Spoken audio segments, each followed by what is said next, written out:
In the top right of Tropical Sacrifice, you have Solar. In the bottom left, it is GuMiHo.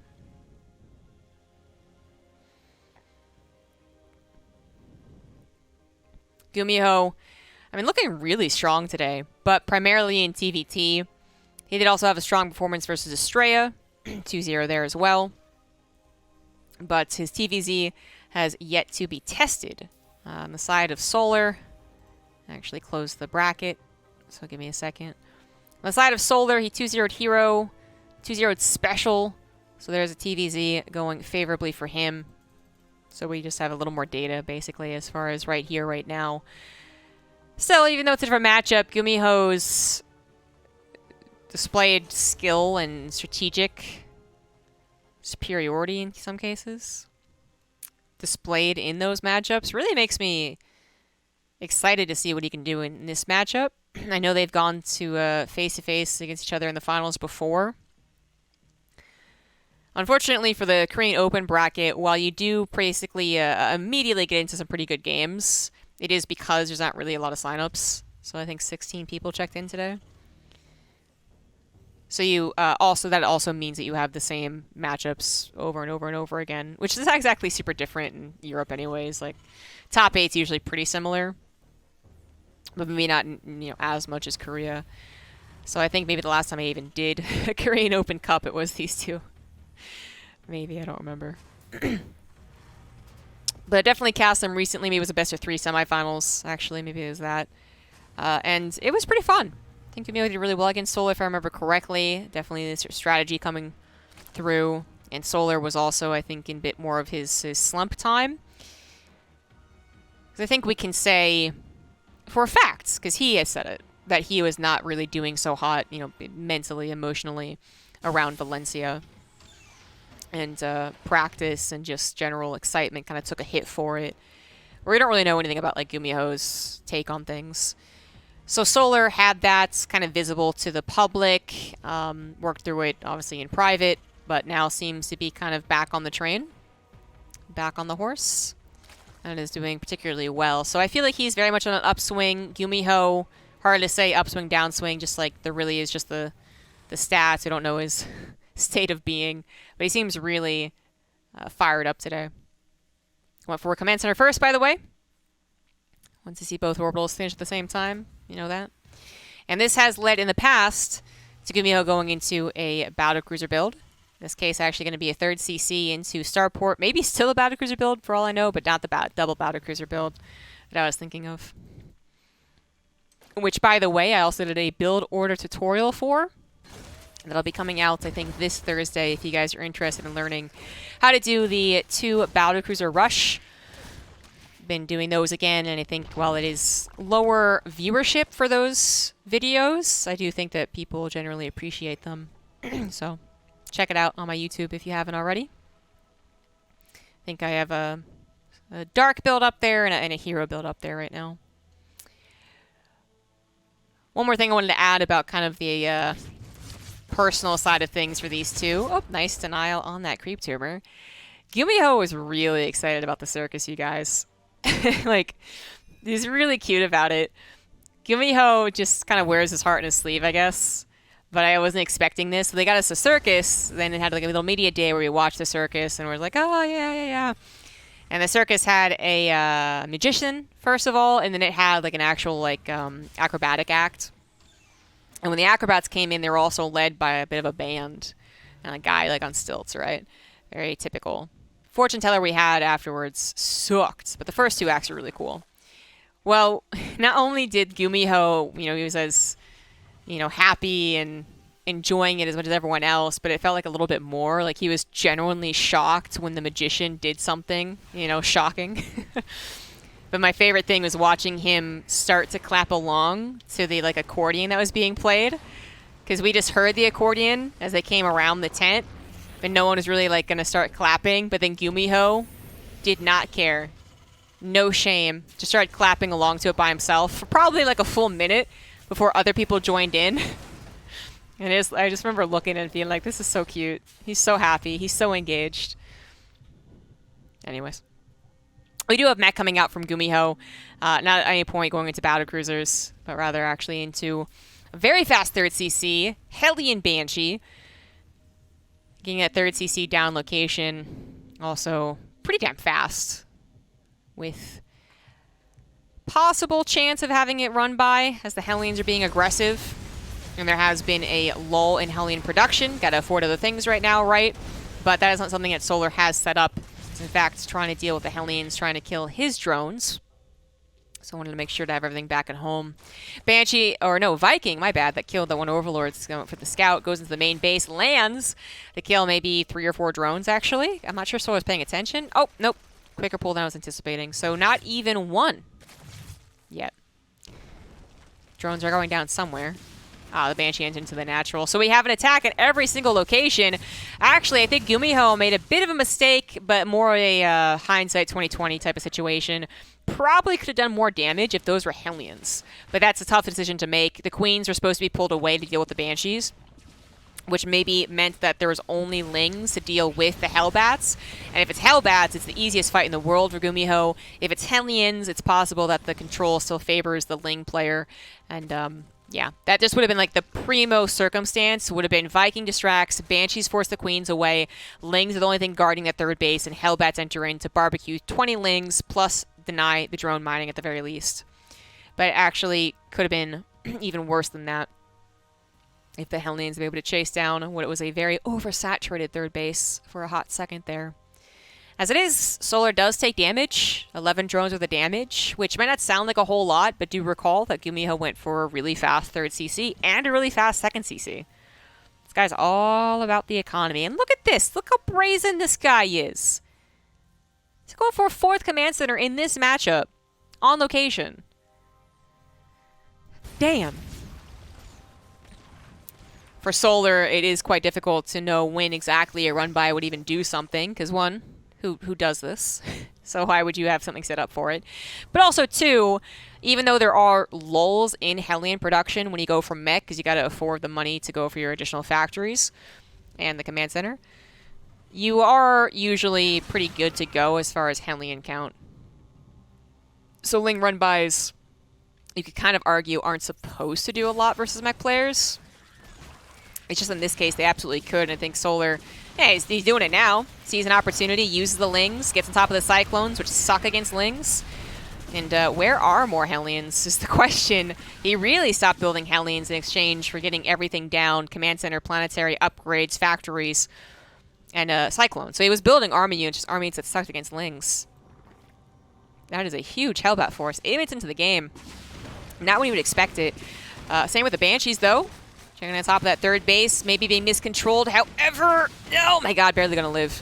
And now the Hellbats are on top of the 4th hatchery. Mutas are revealed, which I think GuMiHo can actually be kind of happy about. Like, the Hellbats won't do more damage, but they just got the Mutas to reveal themselves and then spend time killing that.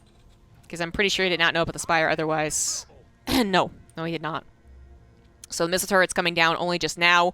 The Cyclones are a good band-aid a lot of the time, but sometimes they aren't enough. You do have to control them well, and already some Cyclones going down, just because they're not faster than this unit, right?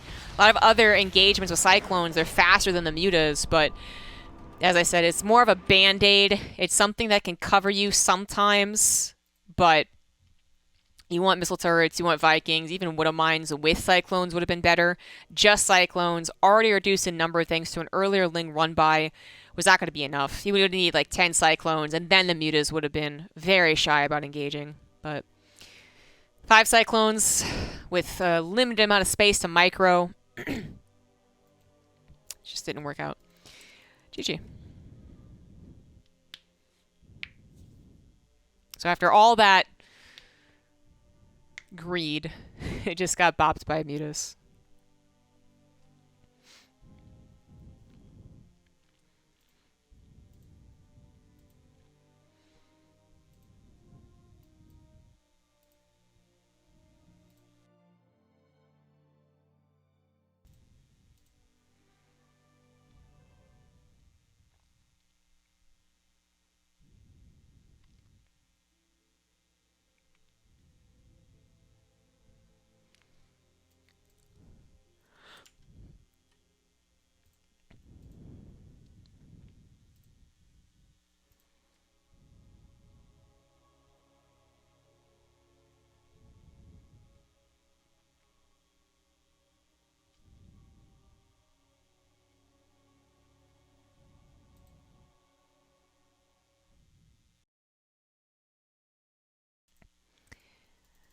Game number 2 underway on Moondance. In the bottom right, up 1, he is Onside Gaming's Solar.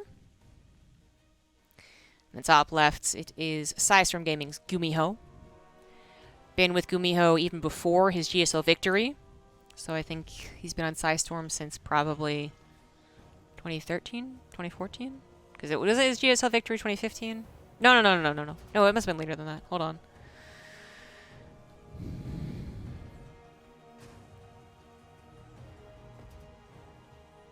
Huh, when was it? Someone tell me. I don't want to alt tab. Definitely wasn't 2015 though. I was getting my career trips messed up. So in 2015, I went to the Pro League finals, which was cool.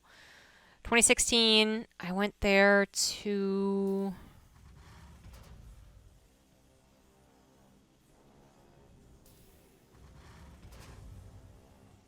I went there in the winter. Yeah, that's when the house was being set up, and then I went to Nation Wars. 2017...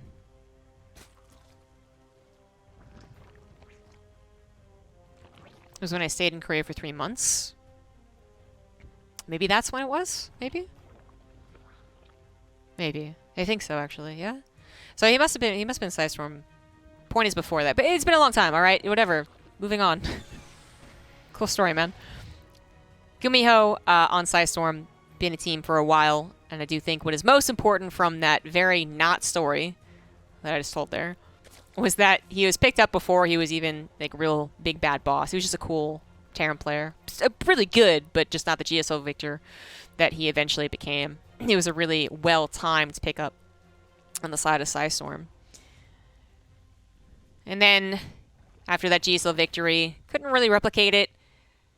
Eventually went to the military, comes back with pretty much a vengeance. What I'm really amazed by is that GuMiHo still has the creativity. He's all cool. Like, he's not broken character. He's not conformed. But also that occasionally in even these games today, it really looks like he is mechanically very good. His micro's on point, and then his macro's also on point. Sometimes there's been slips, for sure. But that's always been, I think, what has held GuMiHo back from being, once again, a GSL champion. When he won GSL, it felt like his mechanics were also just, like, really top tier. But then a lot of the other times before and after, it'd be a lot more suspicious. There'd be a lot more times where I could point to little slip-ups more so than I could to, you know, a Beyond playing back then or a Innovation playing back then, something like that. So it's really cool that he comes back from military and then pretty much just goes like right back into the slot where he left and very comfortable. And even occasionally causing more upsets, like defeating Cyril on Home Story Cup. But anyways, once again, focusing on the actual builds. No extreme greed this time from our Terran. Going into a 2-base 1-1-1 setup after a kind of a cheeky opener. 6 Marines, not just the 2. But despite being a multiple Marine opener, that's the only thing that Solar has seen, by the way. 2 Marines and a command center. It's not going into a medevac, which could be read that way if you were just kind of, you know, guessing, I guess. If you were trying to look into the future with limited information, a Zerg player could think, okay, this opener might lead into that medevac opener that Maru was doing, for instance. Which Maru did against Cyril on this map, and then Cyril all-in'd him in response. So that could have happened. It would have actually not worked out for Solar if he had done that, though. If he had said, oh, I think you're going to go into a medevac. I think you're going to be really greedy in a different sense than 333 CC. It would have then walked into a Banshee actually prepared and would have had a bad time. It's much better for Solar to play on the macro game. Thank you, 47is, for the 70-month resub. That's a very long time. Appreciate that, 47is. And the 1,000 bits. Hurrah. Huzzah for the rare Saturday stream. Sunday for me, but yeah. When I'm back in the States, I'm too much of a old lady. Can't start streaming at 11 p.m., man. It's too hard. It actually has nothing to do with my age. It's just that when I'm back at home, I have a really good schedule. When I'm traveling or out in Korea, it's a total G-Gen schedule. Wake up when I wake up, go to bed when I go to bed. 30TC coming down location is still pretty greedy. It just seems so audacious. Orville gets bopped by the still alive Marines. Did scout the 3rd CC, and I believe it saw the Banshee as well. So spores are on the way. Halloween's denied by Queens seems easy enough. Those Marines really did a number on this hatchery, though, didn't they? I feel like if GuMiHo had actually brought a SCV to build a bunker, that could have been even more complicated, but not the choice there. One Banshee is really a safety Banshee. I do kind of want to stick to this theory that he might have been trying to bait Solar into being aggressive by being like, oh, look at me, I don't have a lot of really powerful units. But didn't happen. Because a safety Banshee, I mean, it's a thing. It just, with everything else that's happened here, too, it feels very similar to the Mara vs. Errol Grand Finals. Similar in a deceiving way. But now the safe Banshee can be used to scout maybe run-bys or just help out against run-bys. Better than just giving it away. And GuMiHo has a 3cc setup.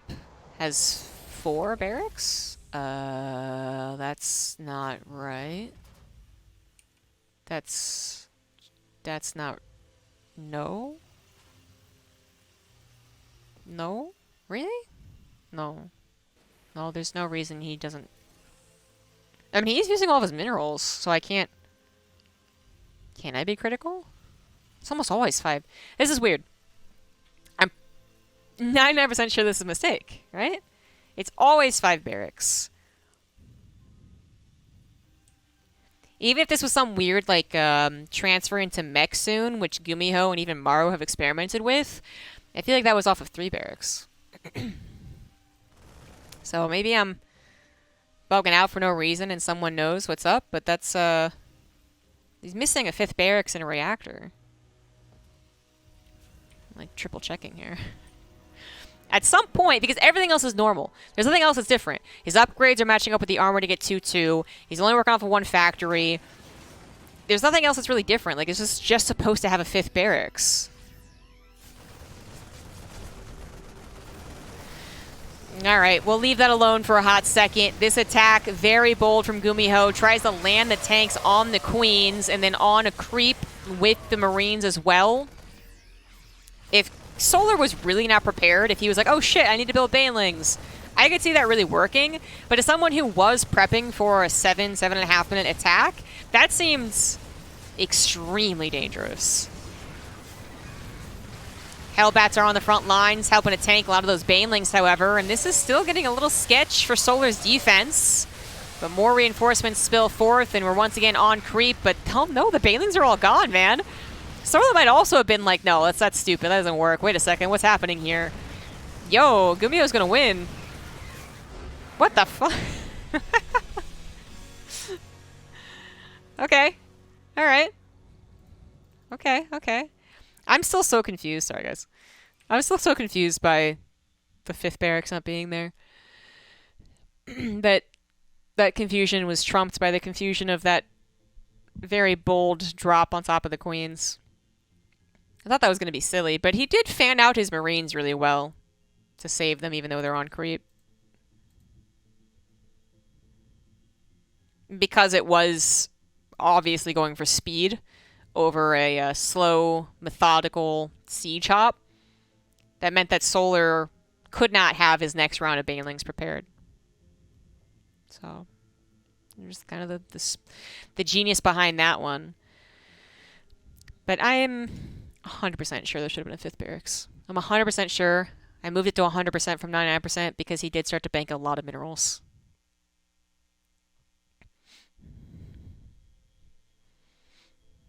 What's my secret? How did I improve my casting so much? I mean, from like when though? Like what's the time period you're asking about? Because obviously I don't disagree that I've improved as a commentator, but I don't know from your perspective if you're thinking like it's been inch by inch over 10 years, or if you maybe think that I've greatly improved over the last like 2 years. More context is necessary. Alright, tied up now. Even though I feel like, I don't know, there's something bugging me, like, as a Terran main about that game. Bottom left is Solar, top right is GuMiHo. Because what's bugging me is not the 5th barracks. It's like... it is absolutely one of those games where you see it and you think, wow, how easy is that? And then you do it and you can just get punished so hard. The Zerg player probably punishes you immediately and then puts a question mark. And you feel kind of stupid because you know it wasn't a very good idea and you know you deserve to kind of be made fun of. But you did it because you saw a pro do it. You just kind of like, you slink away and you're like, oh, don't worry about it. That's why I'm bothered by it. Steady Goa, thank you for the 400 and something bits. Thank you. Been enjoying the YouTube lately? Oh, cheers.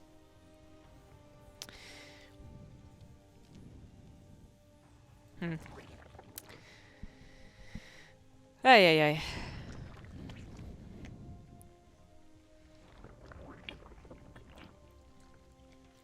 I want to go back. I want to go back and see what the actual build was. Maybe the third and fourth barracks came down faster than usual? Even then, you're supposed to usually just add on a fifth eventually. I'm going to get hung up on this. Trying to move on. Day to see. New map. New opportunity. Last map, Moondance, was the small map. Waterfall, I think, is the next map after this, though.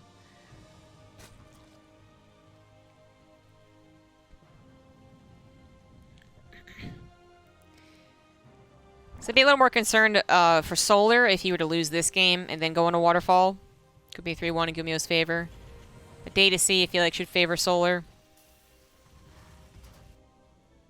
I guess the first game wasn't really a great contest of skill, honestly. I mean, I know that bothers some people, but I mean, it was a lot about the mutas being a surprise. It was a lot about that, which involves skill, perfecting the rest of your defenses, making sure it's not scouted, utilizing the mutas correctly. Okay, I mean, whatever, guys. But you know that was just a lot about the mutas. So I'd say that wasn't really indicative of, like, where they're really at in TvZ. And neither do I think the last game was really telling. It wasn't so much back and forth as much as it was GuMiHo literally gambling it on a blitz. Like, that was a pretty big gamble, I think.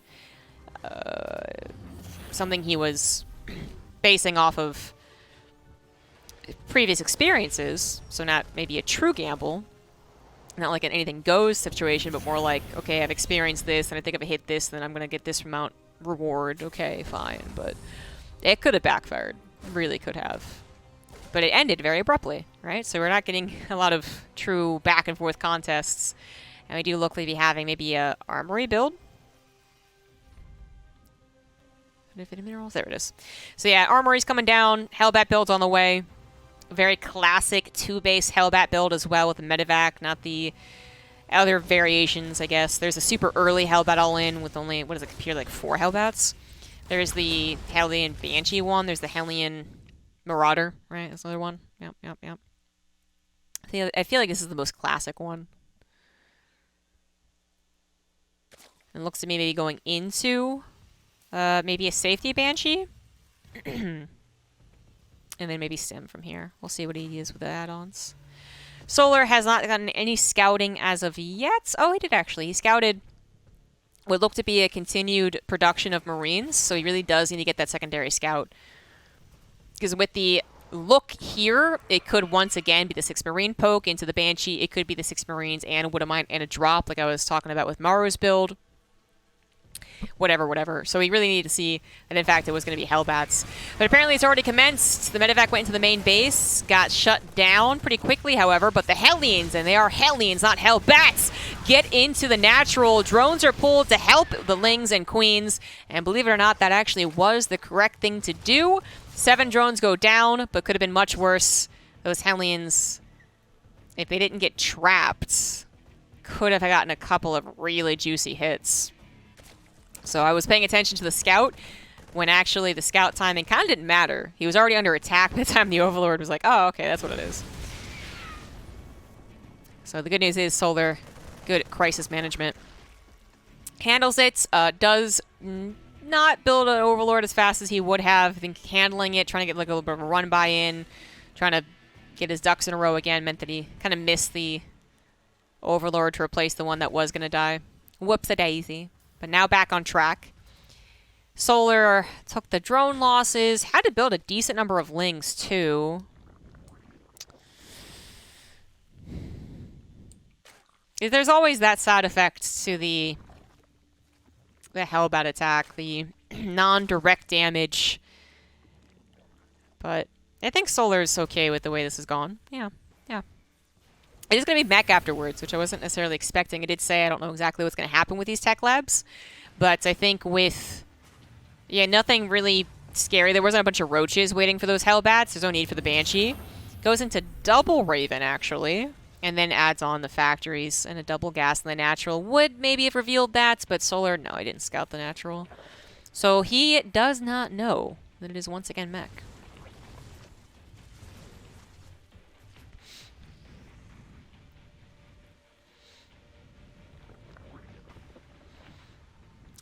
Three more drones go down to the Raven harassment. Oh my god, is he gonna Abyssal Reef this? I would love if he did, but not quite. So, for those not in the know, like, what the hell is that? Abyssal Reef was a very cool map. One of our first underwater maps as well. But it also was a map where a lot of the the bases were kind of hanging. So dealing with anything that could shoot from afar and get out was really quite difficult to do. So Ravens and auto turrets. Especially because when it was in the map pool, auto turret cast range was greater. Did it go from like 3 to 1? Is that what happened? So now it's at 1, so it's a really awkward tool to use. I mess up auto turrets so often. But it's like you just stuck them in the corners. You just stuck them in the airspace, and if the mutas eventually came out, then okay, but you probably already slapped down a dozen turrets by then. Oh, this is a GuMiHo special. GuMiHo used to love doing this. A 2 Thor, 2 Medivac Hellbat push. And if you don't know he's going mech, then how in the world would you actually be, warning about this at all? It looks like Solar eventually got the scouts, but I do believe that was only recently, and he still didn't scout the actual attack that was on the way. He is woefully underprepared for this. The 2 Thors pack such a punch. They take care of the queens. You can mic them a bit against ling surrounds, and they're pretty chonky, of course. Then the Hellbats are supposed to cover the Thors in case lings do become a problem. Synergizing. Synergy. This is where roaches would be very necessary. But even if you had roaches, it'd still be a little bit of more back and forth. You'd have to micro them. You'd have to have enough of them, as the Thors can also tear them down if they're coming in one at a time. So it looks like this will be cleaned up eventually, but that was a big ol' smack to the face. Solar did not dodge it. He just took the brunt of it and is spitting out teeth right now. As the Thors continue to dig in as much as possible before finally forced to leave. 2 Ravens still live as well, coming in for auto turret harassment later. Thors can be dropped around the map as well. Nothing to do about that. So then the Medivacs can be used later for Hellion drops or Hellbat drops. This really does open up a lot of opportunities. What happened back in the day... Oh my god, he went back into the Crucible. He's going to go after the Roachborn, maybe? There you go. So what happened back in the day was that mech was a lot more popular, and then this was a very popular build that GuMiHo would do a lot. So we saw a lot of it slapping it down. It was way too obvious that it was going to happen. And if it is obvious, if the Zerg player sees this from happening, has roaches, and is prepared, then it's really sad to watch the Thor Hellbat army like tuck tail and run, which inevitably leads into like a counterattack. And it turned bad, but if it's a surprise, it's really effective. I remember copying this years ago and getting a couple of free victories on ladder. So, all said and done. GuMiHo, 4 bases. Once again, 4th on location. Gotcha. More workers than his Zerg opponents. And some decent upgrades, actually. So, Solar had 1 with his Lings. That was kind of helping against the Thors. Now moving on to 2-1, both attack upgrades as he moves into Swarm Hosts. That was what the Infestation Pit was for. And then GuMiHo is finishing +2 attack, which is pretty good, actually. Not going to bother going to double armory by the looks of things. If you were, I think you would have gotten it when +2 started. Just going to finish up +3 attack, and then afterwards go into armor. I would suspect. Cyclones can be an option that's good, but I think he's also opening up options because he got his 4 bases down basically when he wanted to. And it's turning into an orbital, by the way. For the 5th now here. He's already up to those 8 factories. So he can afford a lot. He's a rich boy. So upgrades also are included there. Blue Flame going to be very important to have against someone who's playing Swarm Host. Does GuMiHo know for a fact it's Swarm Host? No, it does not look that way. I don't think he could tell by the limited information he has scouting-wise. So the first wave of Locusts might be a surprise, and a very devastating surprise, to be honest. If the first wave of Locusts opens up the Roach attack, theoretically Solar could win, but I don't think it will. GuMiHo is maxed out, handles the first Locust wave pretty okay. Pretty okay, actually. Especially okay, considering Blue Flame wasn't done.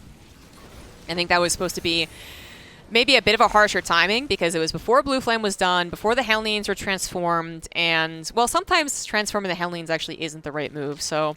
But certainly before Blue Flame was done, and before GuMiHo knew there was Swarm Host, so that mental shift, the way that you're positioning your units, can be a really big deal. If the Swarm Hosts come in on tanks not protected by Hellbats, obviously, that's the score for the Zerg player. But in this case, although that Locust Wave dropped right on top of the heart of the army, it still wasn't enough other units. That's the balancing act when you play for Swarm Host, right? Take up a lot of supply. They might open up the opportunity for your Roachling Ravager, but maybe the opportunity isn't big enough, which has been the case so far. So GuMiHo is a little battered and bruised, but his army supply still very good. He's got 5 bases, or will be going up to 5 bases. And now, of course, he knows that it is Swarm Host. He'll be very mindful of how he engages. So the Swarm Host player really has to show some clever usage of Swarm Hosts, which might sound kind of silly. I know a lot of people are going to be like, lol, microing Swarm Host. But absolutely you have to with the Locusts. You know, biggest thing, don't just let them go on like one Hellbat. That's dumb. But even beyond that, where they come in from, do they spread? Do they target down X versus Y unit? That type of thing. In this case, they were running out of time, as GuMiHo was happy to run away. There's not really as much of a punish for him running away, since so much of Solar's supply was either in Swarm Hosts or distracted by things happening back at home. Finally, the drops being taken care of, but GuMiHo once again finding himself in position. It's a decent number of Hellbats, and they do survive the Banelings, which, you know, they come in, they clear that out, open up the Locust for more damage. But it looks like with everything now spilling forth from the Zerg, GuMiHo is going to be pushed back. So Limiters coming in a bit too late to actually have a fun time at this party. They might just unsiege and go for some harassment afterwards. GuMiHo does need to spend money. He's actually not macroing super consistently, because 8 factories is actually pretty good. So I'm going to assume that he just wasn't macroing every single factory right from the get-go. Maybe he was, and it just honestly was such a huge removal of supply. You can't max out that fast as a non-Zerg player. Fair enough. But GuMiHo absolutely can max out, as he has that bank. He has chosen to also divvy up his composition, so he was going into kind of more typical Terran composition. Now moving on to the Liberators. Liberators can be an excellent tool against what Solar is doing, but they are glass cannons, right? If they get surrounded by anything here, then they'll die. They do get a quick snipe on a very weak hatchery and are able to escape for the most part, though. And this is where Cyclone Hellion can really do a lot, right? They can chase down Swarm Hosts, they can run away from Locusts, they can snipe hatcheries, they can run away after the snipe hatcheries. If it's only Roach Ravager that's left to deal with them, they can start locking on to Roach Ravager, taking trades there. Laying Baneling's always going to be a little more problematic, just because that requires a little bit more of that micro, make sure they don't get surrounded. But it is a dance, and it's a dance where if one player makes a misstep, if the Terran player makes a misstep, they step on your toes, the lady doesn't just wince and move on with her life, she punches you in the face and kills you, pretty much. So, if GuMiHo were to have this army surrounded, didn't realize something was happening, he might just die. It's glass cannons, and it also gets punished really hard, because not only can it die very quickly, if your reinforcements are then reinforcing on your side of the map, they might not have a lot of room to micro, and Cyclones have the micro.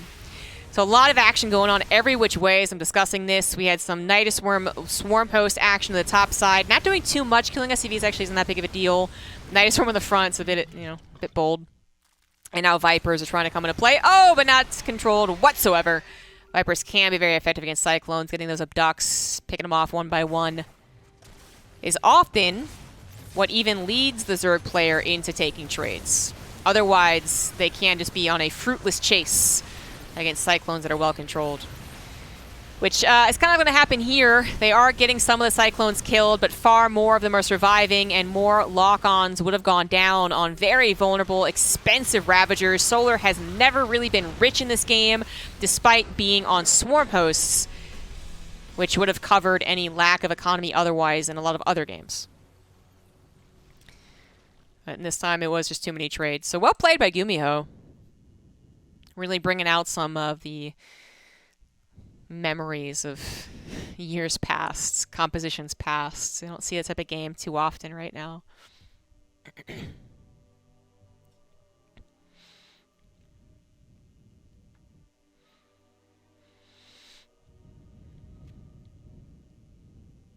Am I in KR? Yep. Have you improved so much since I first saw you? Well, I don't know when you first saw me, so that's not too much.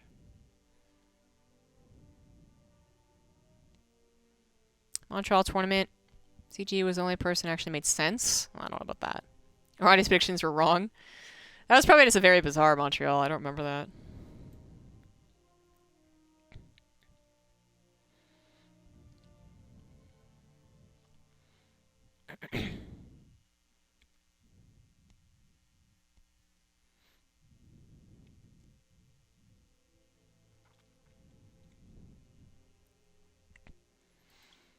So I said in that game, if Solar were to lose there on Data C, I fear for his chances to survive Waterfall. Not just the map, but that also means that GuMiHo has a little bit of momentum on his side, which maybe doesn't actually mean anything. I feel like sometimes it does, depending on the day, depending on the player's mindset. Sometimes, you know, even they get hung up on a loss, and it can affect the next game. But certainly just the idea of Waterfall being a scary map for a Zerg player versus Terran. Top right, Solar. Bottom left, GuMiHo. Now on that match point. Looking to once again win an Open Cup, which he wins frequently, I would say. How many people are reaching GuMiHo levels of domination? Or GuMiHo. Here Marine levels of domination, but even here Marine has not been dominating in the last year or so.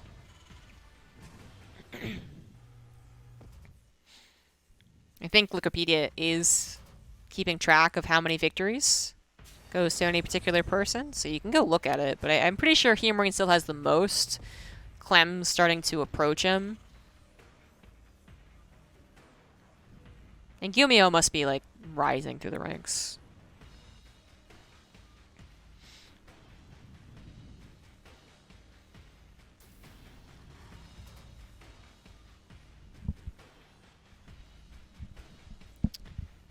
This might actually finish within 3 hours, which isn't too uncommon. But I wonder what I'm going to do after this.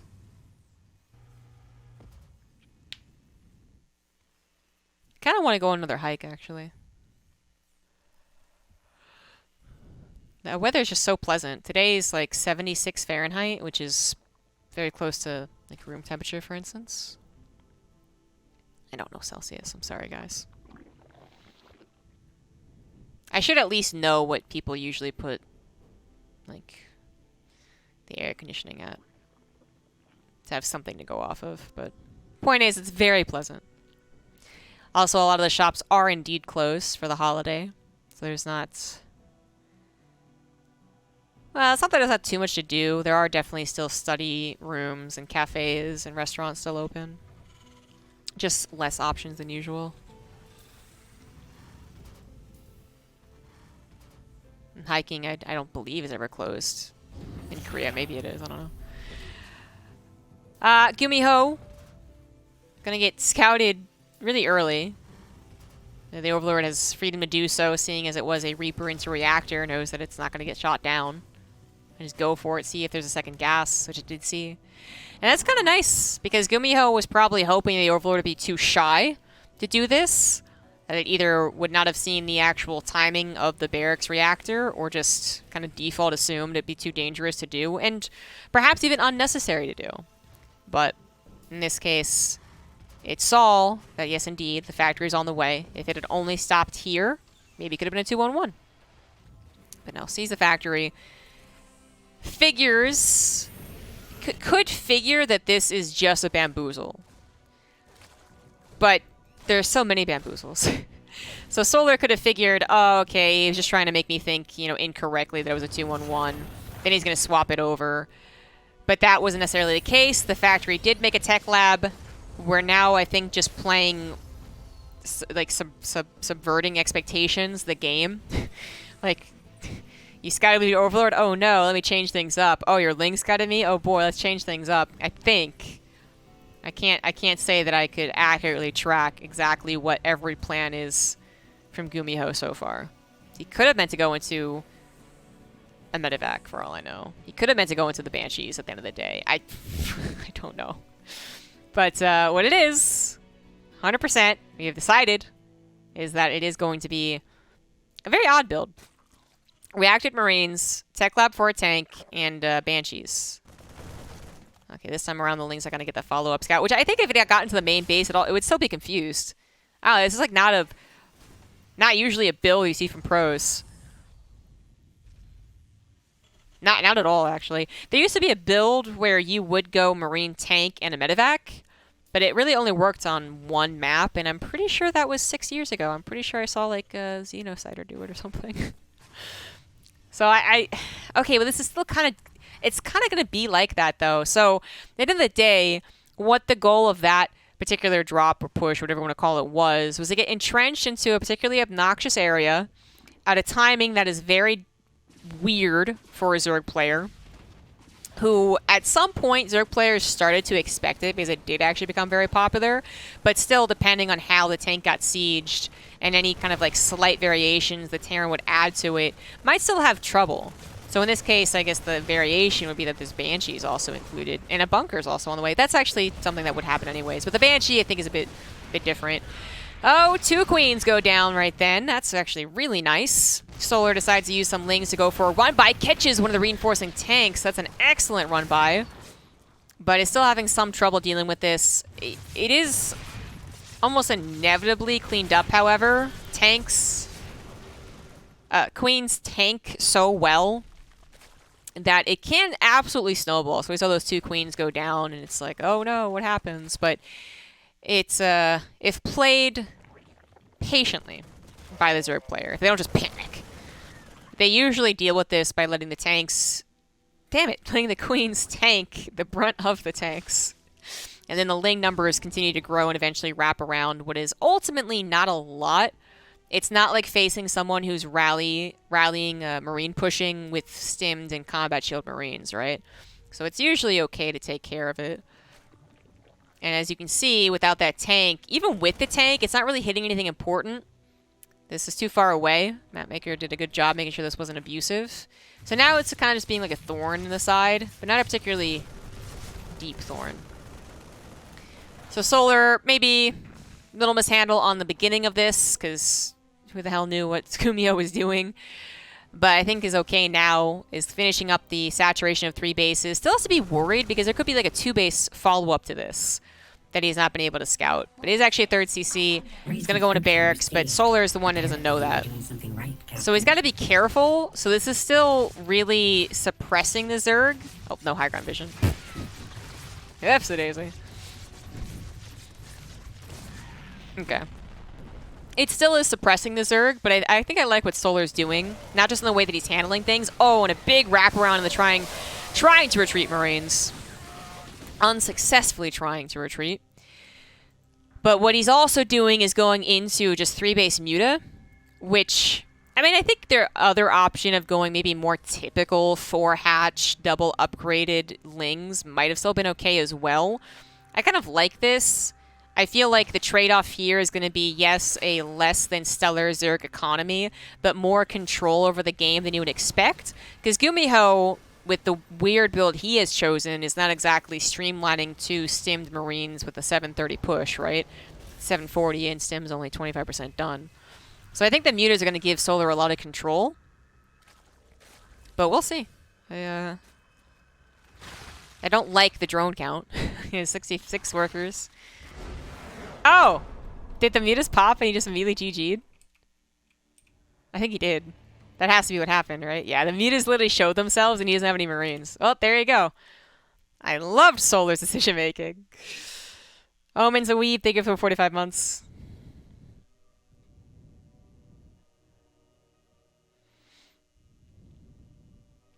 Air quality is terrible today. I haven't gotten the alert that a lot of times happens. Oh, but apparently it's going to rain. Bummer.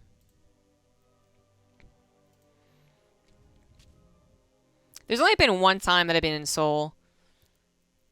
Not that I've ever like lived here for a long time, but I've been here 3 months, 1 month, 1 month, 3 weeks, 2 weeks, week. Like, there's only been one day where I walked outside and I was like, what is wrong? There's something off here. And then I looked and it was super air pollution warning.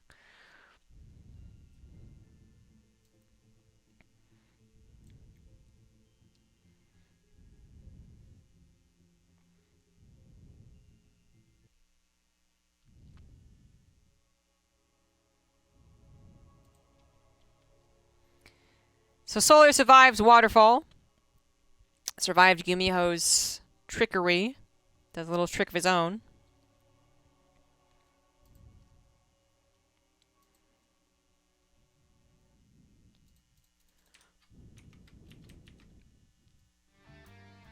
And now we have game number 5. Bottom left's Onside Gaming Solar. Top right's Systrom Gaming's GuMiHo.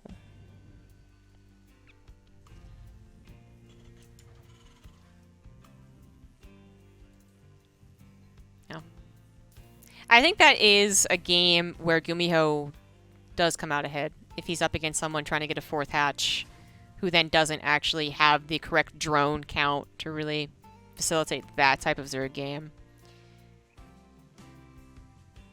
Maybe it's arguable that if Solar had chosen to go for a 4th hatch, he could have gotten up and running, because there's no way that GuMiHo divvies up his task force, I guess we'll call it, right? At most, he could have used his Banshees to get a cancel on the 4th, which still would have been annoying. But trying to think that scenario through, Solar handles the tank pusher like he did, 4th hatch builds. He has to, like I said, be really scared that it's maybe a 2-base follow-up because he can't quite get that confirmation until eventually he saw the 3rd CC. So if he's still at 65 drones on 4 bases, double lings, he might even have too much of an army and counterattack, and then can GuMiHo hold against that? Maybe, because he has 3 Banshees that can return home. So maybe. Maybe he also has a tank on the high ground to help the 3rd CC location. So, yeah, he probably holds against Mass Ling on the ground, right? Right? Probably. Because I assume that's what GuMiHo usually has to worry about as well, since mutas are really out of the meta, especially on a small map like that. Yeah. I'm thinking this is the way it would go. So, yeah, the mutas really just were, I think, really nice to have. Even if they just didn't straight up win right there. But there was a large gap in GuMiHo's, call it a transition away from the particular build that he was doing. You know, the getting to the next stage of Terran versus Zerg. There was a huge gap there. Barracks production in Sim was quite late. But he would have been able to cover against maybe ground Zerg with well-placed tanks, Banshee shooting from the sky, Marines in a ball with, you know, whatever. So yeah, I think the mutas are the very, very correct choice. Resubscription received. Apparently you are doing something right. And if it was a Ling-based game that GuMiHo does definitely defend against, make it look like a real big brain build, then he now has the 3cc superior economy setup that I was pointing to as worrying right before he tapped out because mutas couldn't be handled. But imagine like a Zerg player who just has been not droning a lot, scared of the attack, goes, oh, he's getting a command center, shit, and then tries to recover on a small map where GuMiHo is a minute and a half away from having a very large army with Stim. Thank you, Panzer80, for that tier 1 9-month resub.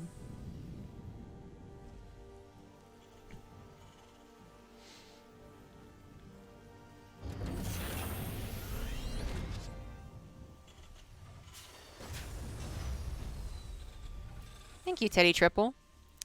Actually, I love the Frost Giant shirt.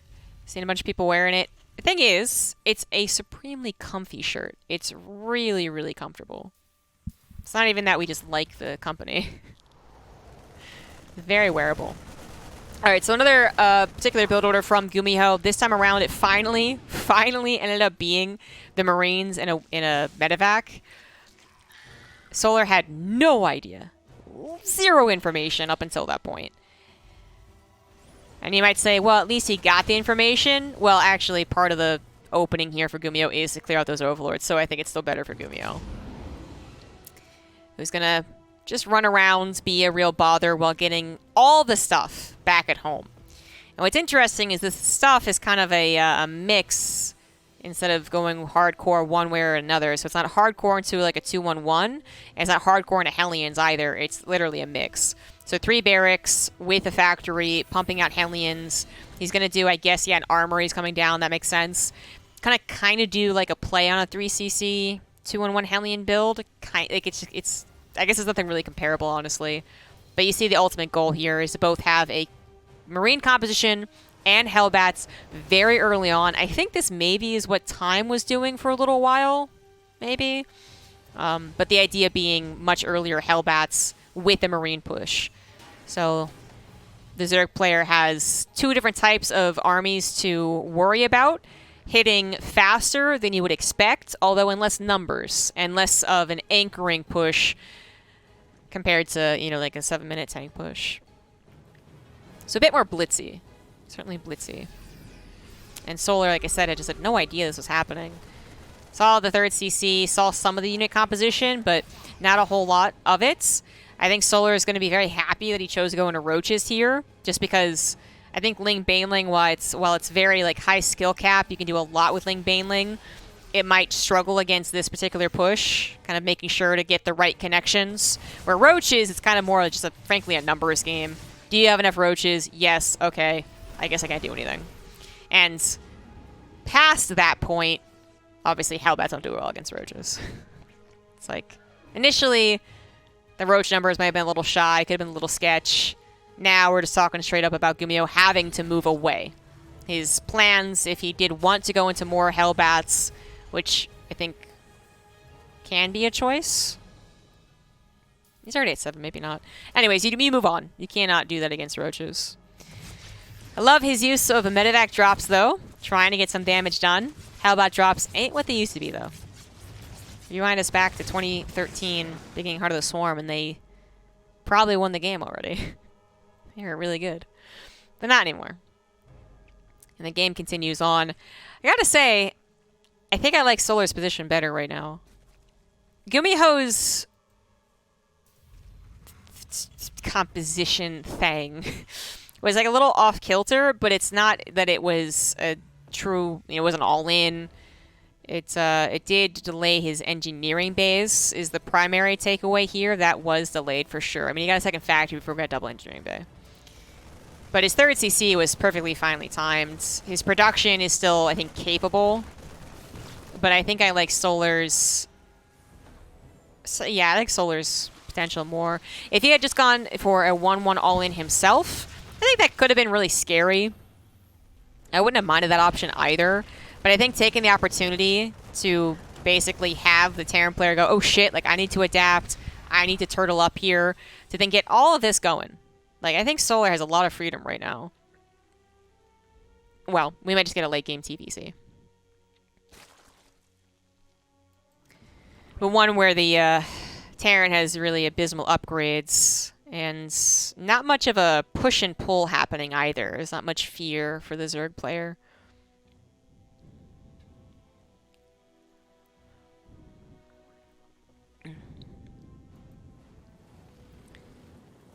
Now additional barracks also having tech labs. There's a little bit of SimCity problem. That's why I had to kill that one tech lab.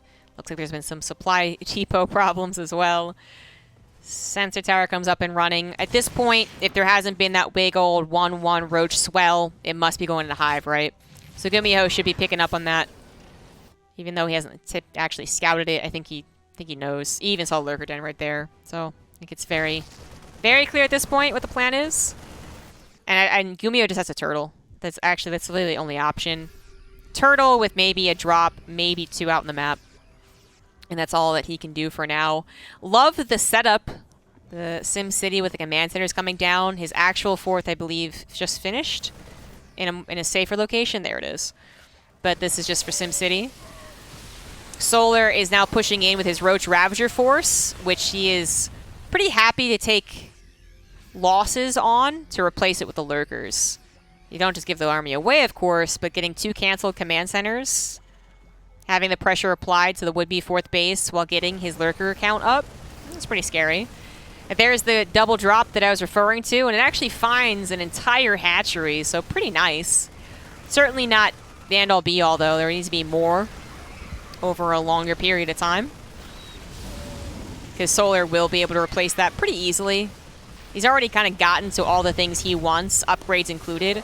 So replacing 1 hatchery when you're still healthy mining on 4 bases is not the biggest of deals. Much more of a big deal is the Lurkers already engaging on top of the 4th base. Despite GuMiHo's intention to concave and take them on, didn't really work out. They are still missing their fast burrow upgrade, so they might be overstaying their welcome a little bit as the tanks come forward. Yeah, a little bit more of a punish as they slow burrow and slow unburrow. Now we got some boxer level micro going on here. But the Lurkers were not all that Solar had, right? So it was also a matter of just waiting for his reinforcements to come forth. And now that GuMiHo has kind of almost revealed that he is only dependent on tanks, there may be an opportunity for a Ling Swell or Vipers. There is 1 Viper. It's coming forward now. The Blinding Cloud will be very effective. Nice snipe there from GuMiHo. Takes out of the equation, but I think a Ling Swell is also still bad, or just Zerg unit swell. It's still really difficult for pure tanks to overcome. They need a bit more of that body to protect them, and that is that. Solar takes the 3-0. 3-0, God, what am I talking about? He takes the 3-2 and takes the best of 5. Takes the Open Cup. Well played by both of them. Very enjoyable. Terran versus Zerg.